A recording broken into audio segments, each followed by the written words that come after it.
Salut la famille, salut les amis, salut les followers. On est devant le château de Baudio sur sa façade sud et je vous propose de faire un petit tour des travaux, un point d'avancement. On est mi-novembre, il commence à faire un peu frais et là vous pouvez voir derrière moi un premier truc, c'est l'ensemble des ouvrants, quasiment, il en manque une, mais l'ensemble des ouvrants de la façade a été remplacé. Donc un peu comme j'avais commencé à montrer cours des vidéos précédentes, il s'agit d'une construction semi-industrielle française. C'est de la fenêtre à la fois moderne mais construite de manière traditionnelle, bois, double vitrage, etc. Couleur blanche parce que le blanc c'est ce qui se tient le mieux au fil du temps. Et puis c'était la couleur d'origine, je crois. Enfin, en tout cas, quand on voit les quelques photos anciennes du château, il avait des ouvrants de couleur claire. Donc ça le remet un peu dans son état du début du siècle dernier, on va dire. Voilà, je vous propose de faire un petit tour et puis on va pouvoir l'expliquer, raconter au fur et à mesure. Allez, c'est parti. Voilà le château, sa façade sud et tous ces nouveaux ouvrants en bois blanc, peinture blanche. Alors un constructeur français qui arrive à faire une peinture qui garantit 15 ans. Donc normalement, l'une des promesses, c'est vous n'avez pas à repeindre régulièrement vos boiseries. Donc bon, on va voir comment ça se tient, mais ça a l'air plutôt de très bonne qualité. Allez, on va se diriger vers le clos, comme ça on verra la façade est du clos. Alors ici, ça c'est les travaux qui se préparent pour lundi, puisqu'on a monsieur Cambre là qui va revenir pour finir l'assainissement qui se trouve là-bas. En fait, il va faire toute la partie filtration. On avait mis un peu de côté. Voilà, je me trouve dans le clos et là on peut voir la façade est du château. Alors, ce qui a changé, c'est surtout qu'on a enlevé l'échafaudage. Notre couvreur Yannick Moinard a retiré les échafaudages et normalement cette partie-là, elle est à peu près, enfin elle est finie. Toute la partie toiture est terminée et il n'y a plus d'intervention qui nécessite un échafaudage. Ça permet aussi de voir, un peu comme la façade sud, les ouvrants qui ont été remplacés. Il reste encore à faire ici la baie, on en reparlera. Et ici, actuellement c'est une fenêtre, mais ça va devenir une porte. Donc il faut, on va aller voir, il va falloir ouvrir, faire ce qui s'appelle l'allège. L'allège, c'est la partie basse d'une fenêtre. Donc on va enlever ça et ça va faire une grande porte qui est déjà là, prête à être posée. Et donc là on voit les petits quadrillages, c'est pour préparer la pose des pierres. C'est pour ça qu'on est un peu bloqué, on attend des pierres, on attend du granit pour la partie basse et ici du tuffeau pour remplacer le tuffeau très abîmé, là, celui-là, et puis éventuellement d'autres. Ici on a la baie de la cuisine. Alors c'est marrant les travaux parce que en fait c'est ce qu'on voulait faire en premier, parce qu'ici il y avait ça à remplacer. Et finalement, ça va prendre beaucoup de temps, ce sera fait courant décembre.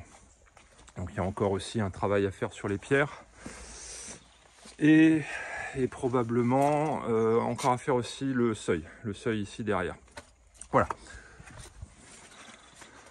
On va se diriger sur la partie ouest.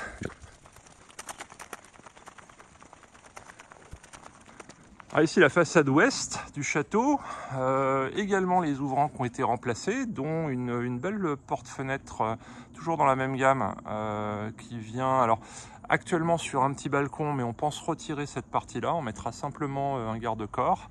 Là une des dernières fenêtres à changer, on verra peut-être tout à l'heure, qui n'a pas été changée, et puis ici une autre fenêtre, et puis surtout la baie du bar qui est alors entièrement rénovée sur la partie tuffeau, on va s'approcher. Donc là le tuffeau est prêt à être enduit, il n'y a plus qu'un petit enduit à faire.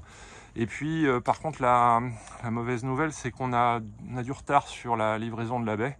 Il va y avoir environ 2 mois de retard, donc les gens qui posent là nous ont fait une grosse structure bois, bien fermée, bien isolée, avec une membrane là, pour que ce soit quand même au sec à l'intérieur. Et donc un peu de retard là-dessus. Voilà, il y aura une grande baie avec 4 pliants. Alors ici on retrouve les packs qui étaient déjà posées, que j'avais déjà montré, mais maintenant elles sont entièrement raccordées. Elles sont raccordées par un système de tuyaux de cuivre qui a été fabriqué à façon. Hein. Ici, on a des gros tuyaux de cuivre qui font, je crois, 32 mm de diamètre. Donc, il y a une arrivée et un départ. Donc, l'eau arrive, elle est chauffée, elle repart chaude. Elle traverse le mur, on va aller voir derrière. Et puis, il y a également positionné l'alimentation électrique et une petite gaine derrière noire qui sont les contrôleurs électroniques, sondes ou autres à la partie contrôle de la PAC. Il y en a 3. Donc, à chaque fois, on va avoir le même système. Le chauffagiste Arnaud Gouret là, de Énergétique 44, sa société, il a vraiment passé beaucoup de temps là-dessus parce qu'à chaque fois, pour chaque pack et chaque configuration, il faut adapter le passage de tuyaux. Il y en a, pour certains, c'était un petit peu compliqué.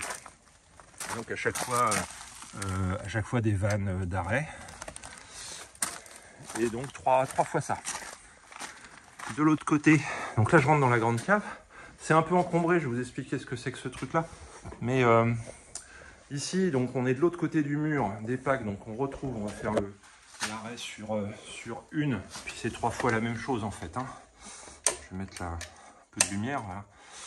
Donc ici, on va avoir de l'autre côté, on a la PAC, on a nos tuyaux de 32, peut-être 35, enfin bon, assez volumineux. Et en fait, ils vont venir se raccorder sur des tuyaux à l'horizontale, là, qui raccordent les 3 packs. Les 3 packs sont raccordés sur ce même tuyau. Ici, au bout, ça, de ce que j'ai compris, ça permet de faire des purges. C'est un système qui permet de purger. La difficulté, quand on a un système de chauffage, c'est d'éviter qu'il y ait de l'air qui s'accumule dans les endroits hauts. Donc, il faut parfois purger. Voilà, et puis on peut se dire, alors du coup, pour les deux tuyaux, un départ, une arrivée, on va avoir ce gros tuyau rouge qui est là, et un autre là-bas, alors qu'il a mis à des distances égales. Et alors ces 2 gros tuyaux rouges vont aller vers la partie chaufferie, qui est ici. Je vais l'éclairer. Voilà, j'ai pris ma lumière parce qu'on voit rien.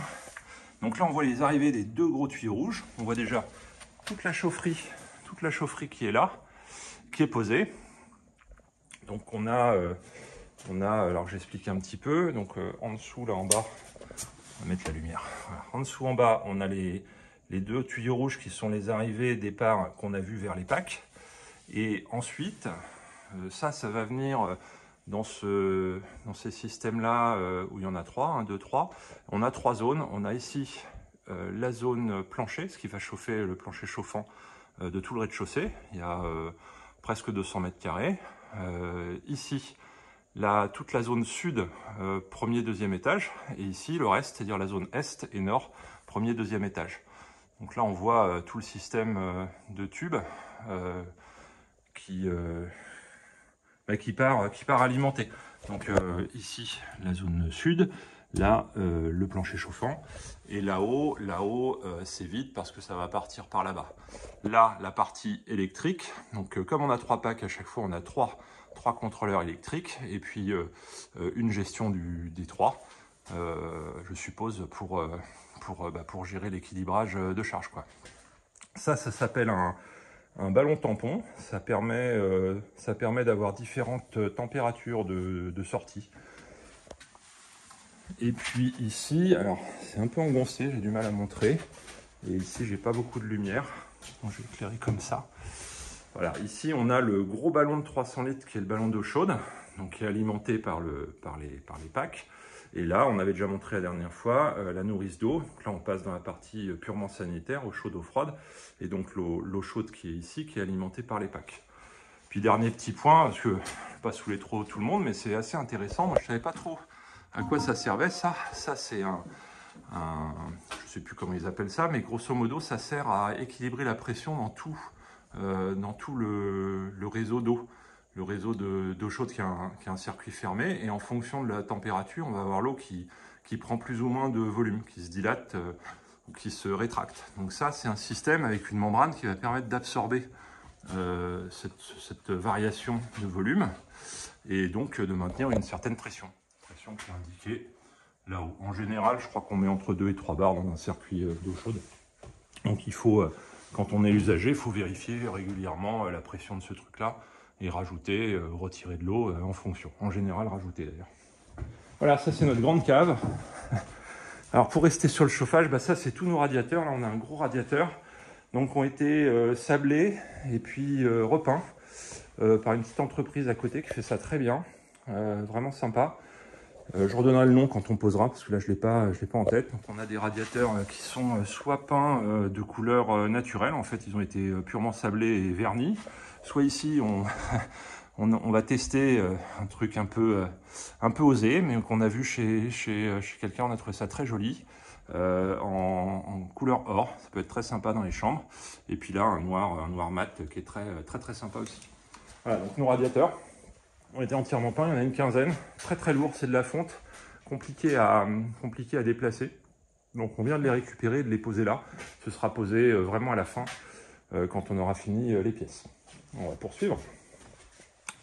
Là, je crois qu'on n'avait pas montré, on a fait un petit travail avec Sophie, on a entièrement enlevé ce qui restait de plafond. Comme d'habitude, l'atiplâtre à retirer. Et puis surtout, on a profité pour retirer la cloison qui était là. Et derrière, il y a l'entrée. Et en fait, du coup, maintenant, on peut passer ici. On passe plus par la petite cave qui est là-bas. On passe directement ici, on fait le tour pour se diriger vers la cuisine, en passant dans l'arrière-cuisine. Alors tout ça, c'est toujours des travaux. On va pas forcément beaucoup montrer en vidéo, ou peut-être plus tard, mais qui prennent beaucoup de temps. L'arrière-cuisine, on a retiré l'ancienne chaudière. Pareil, c'est un peu compliqué, c'est un peu lourd. On a réussi à retirer tous les tuyaux qu'il y avait. Et puis, on a retiré évidemment aussi le plafond latiplâtre. Donc là, on a une pièce qui est prête à être travaillée tout en conservant. C'est un peu la difficulté de notre chantier. En conservant quand même un peu d'eau chaude, un peu d'eau froide pour la machine à laver, un peu d'eau qui va dans la cuisine. Donc on a un petit système minimal pour garder l'eau sanitaire dont on a encore besoin.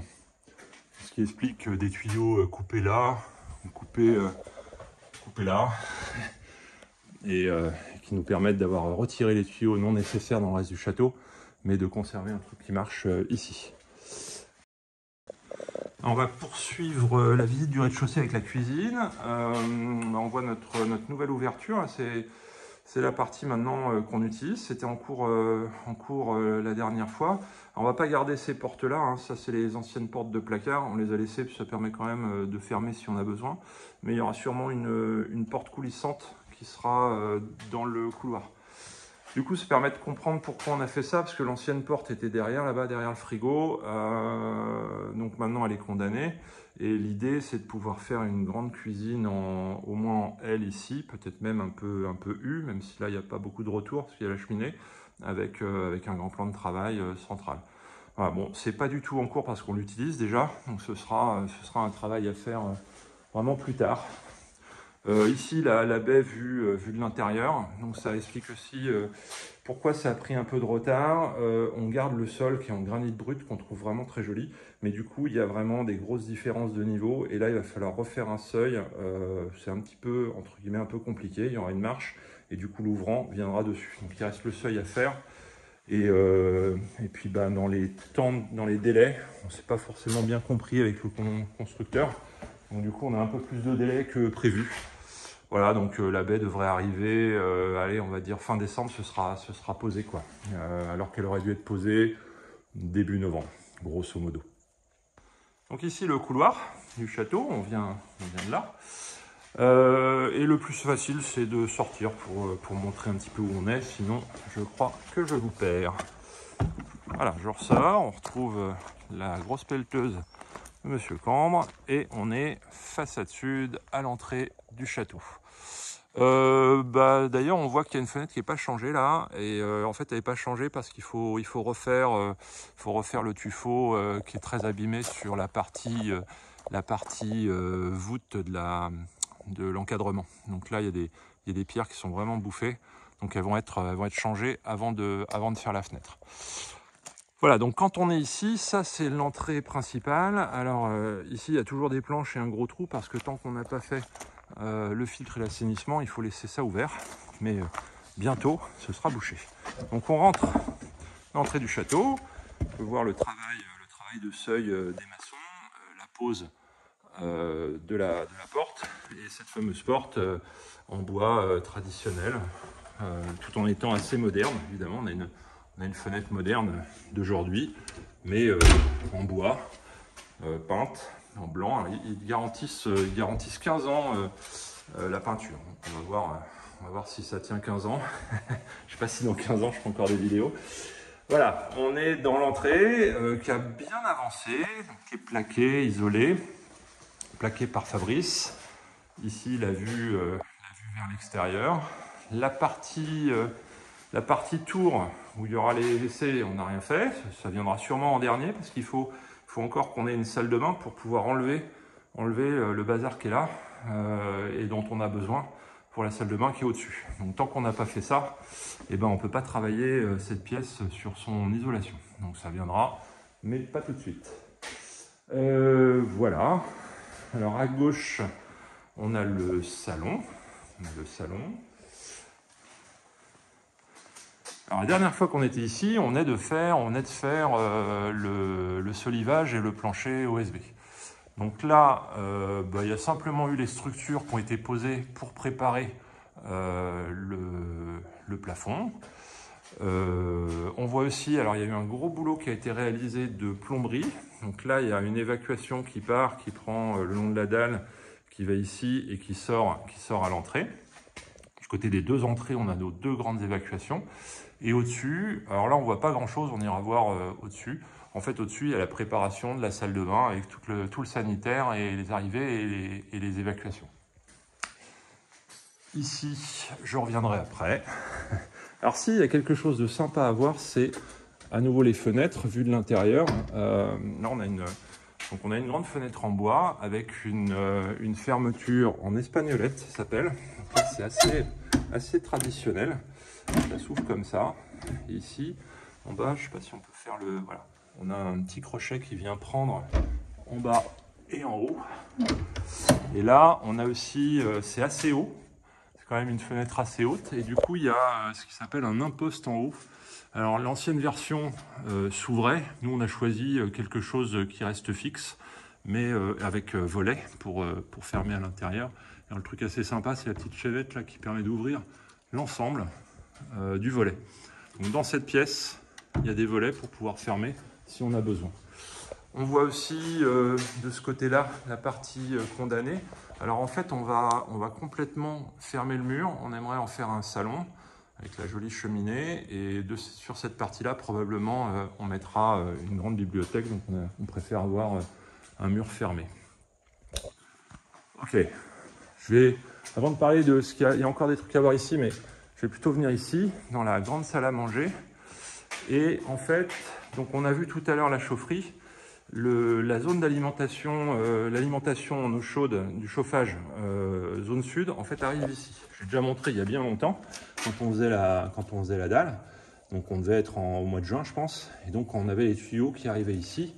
Et là, en fait, ce qu'a fait Arnaud, le chauffagiste, eh ben, il a commencé, enfin il n'a pas commencé, il a tout fini en fait, toute la partie alimentation chauffage. Donc ça monte dans les étages en passant par... là on passe ici dans le passage parce qu'on sait que ça va être refermé, mais la plupart du temps on va passer sous le plafond qui sera posé par la suite. Donc là on a l'alimentation, on ira voir après, de la suite indien avec un premier radiateur qui va ici et ensuite on se dirige vers la suite atlantique. Donc là-bas ça remonte et ça va chercher le radiateur qui est juste derrière. Et puis là on peut voir comment on fait pour aller alimenter un sèche-serviette qui sera dans la salle de bain. Donc ça c'est juste pour la partie salle à manger et chauffage de la suite au-dessus qui sera la suite indien. Dans la salle à manger, pareil, on va avoir ici la remontée du circuit d'eau chaude qui vient là, qui se sépare en deux. Là, ça va aller alimenter, alors on ne voit pas bien, mais il y aura un radiateur juste au-dessus, un petit radiateur qui sera dans la tour juste au-dessus ici, et puis là, ça part alimenter l'arrière de la zone sud. avec ici une jonction pour aller dans la salle de bain à nouveau. Donc là, la salle de bain de cette grande suite, elle sera là. Et puis je crois qu'il y a un radiateur encore derrière, par là. Donc là, ça explique pourquoi aussi on a voulu faire des isolations, refaire les plafonds. C'est pour passer toutes ces tuyauteries de chauffage, tuyauterie sanitaire, et puis tuyaux aussi d'évacuation. Là, vous avez par exemple à nouveau le travail du plombier, Jérôme, avec l'évacuation de toute la salle de bain de la suite Pacifique qui est au-dessus. Donc on voit ici toutes les évacuations. On a aussi un évent pour aérer, donc ça remonte jusqu'en haut du toit. Et puis on voit mieux que de l'autre côté, parce que là ici il a fait la partie est en dessous, alors que de l'autre côté ce sera au-dessus. On verra après. Donc on voit ici tous les raccordements qui vont aller sur une nourrice. On a une baignoire, une douche, un WC et un lavabo dans une salle de bain. Ça fait quand même pas mal de tuyaux. Également, alors moi j'ai noté, c'est intéressant, tous les tuyaux sanitaires en fait ils sont solidarisés avec du serre-fil sur les tuyaux de sang. Donc en fait on fixe les tuyaux de sang et ensuite c'est solidarisé.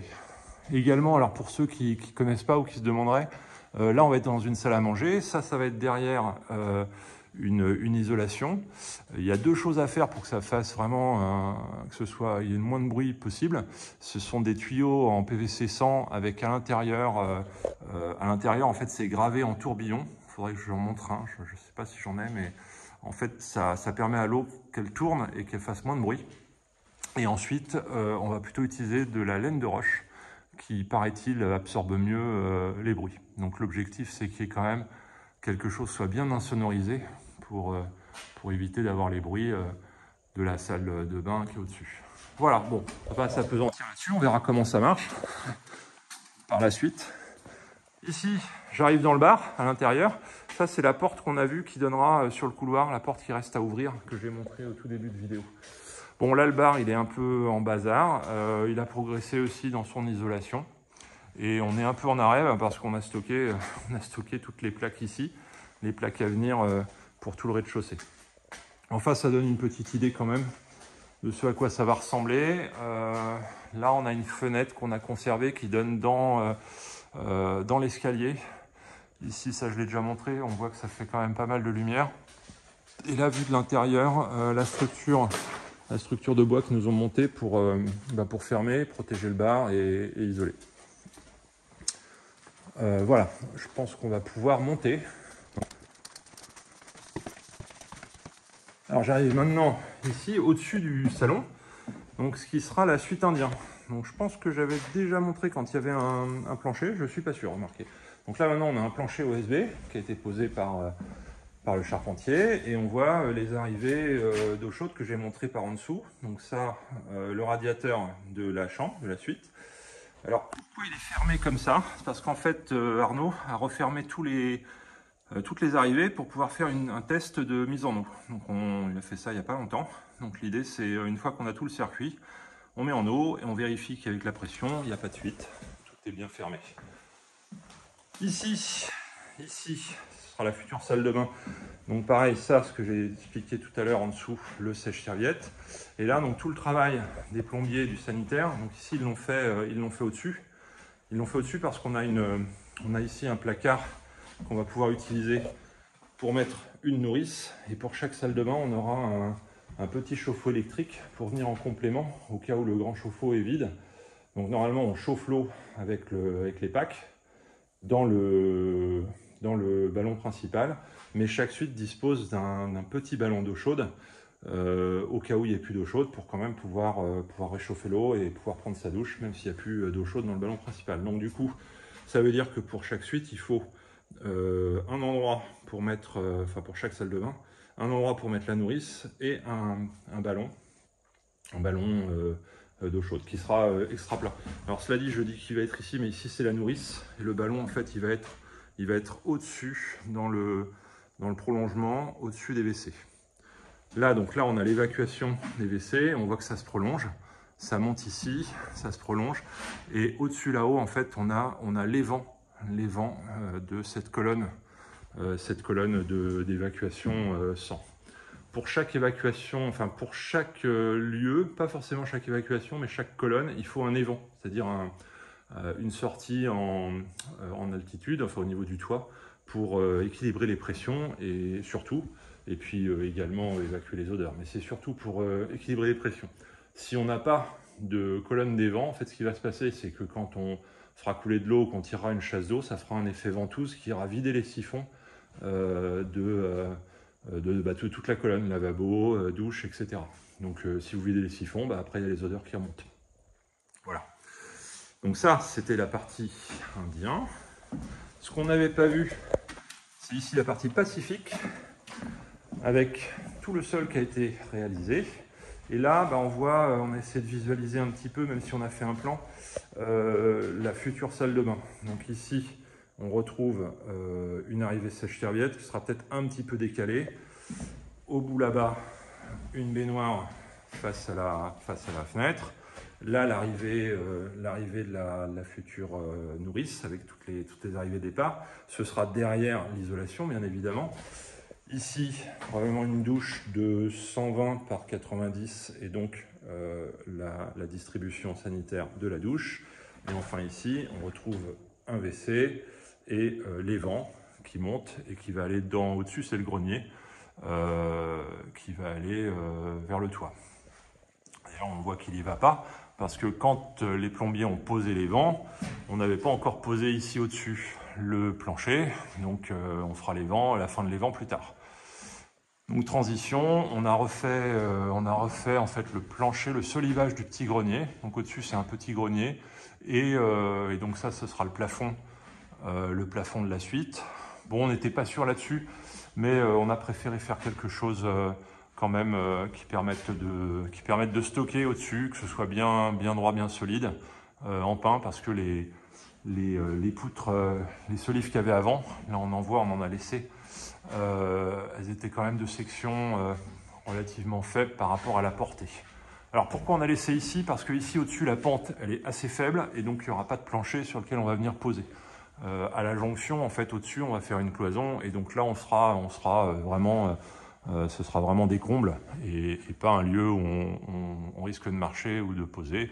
Et par ailleurs elles sont quand même en bon état, donc elles peuvent porter un plafond. Voilà, quoi dire d'autre? Comme j'ai déjà montré dans l'Indien, les arrivées des radiateurs, donc pareil fermé, chauffage. Ici, petit radiateur, donc ce qui sera le petit salon. Petit radiateur, donc d'ailleurs il est là, il est posé là pour voir, en version dorée. Ce qui j'espère donnera un style sympa. J'espère qu'on a fait un choix là-dessus, peut-être un peu osé, on verra ce que ça donne. Voilà, la suite pacifique, la grande porte, la grande chambre sur la gauche avec son petit salon, la salle de bain, future salle de bain, et ici on ne la voit pas, mais une petite chambre annexe pour le cas de gens qui viendraient avec des enfants par exemple. Qu'est-ce qu'il y a d'autre à montrer? On va bientôt avoir fini. Le deuxième étage, rapidement, on a quand même fait pas mal de choses ici. Beaucoup de démolition, on a fini de démolir, nettoyer.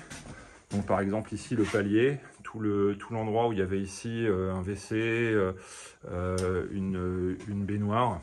Donc là à nouveau on retrouve le travail des plombiers avec cette fois ça c'est la ventilation primaire qui va jusqu'à la fosse. Ça c'est ce que je disais en bas, c'est ce qui est un évent. Donc lui il est complètement posé. Ça c'est l'évent de cette colonne là. Donc ça va gérer les pressions de toute la colonne. Ici, une arrivée pour un futur WC. Là, tuyau de chauffage qui a été posé. Donc on est encore ici sur la zone sud. On a fait le choix d'être encore sur la zone sud. Et là, la future salle d'eau de cette grande suite. Où à nouveau, on a des tuyaux d'eau chaude en multicouche qui sont posés. Voilà, pas grand chose d'autre à dire. Ici on a juste complètement nettoyé pour préparer les travaux. Il reste encore à retirer les tomettes, le sol où il y a de la terre en dessous, et puis on pourra commencer à construire cette pièce. Là, c'est pareil, je pense qu'il n'y a pas grand chose à voir. Si, on peut aller voir un truc qui peut être sympa. Voilà. Le petit grenier. Petit grenier, donc le plancher OSB entièrement refait. Et comme je le disais tout à l'heure, même si on voit pas très bien, là-bas il n'y a vraiment pas beaucoup de toit, donc il y aura une cloison qui sera ici. Et donc au-dessus, là on est au-dessus de la suite Pacifique. Ça sert à rien d'essayer d'aller marcher ou d'entreposer des choses là-bas, il y a même pas 80 cm de haut. Voilà.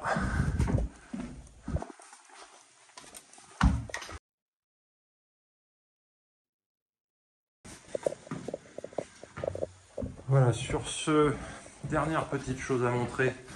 Je l'expliquais tout à l'heure, là on a un tuyau de PVC 100 silencieux, on va appeler ça comme ça.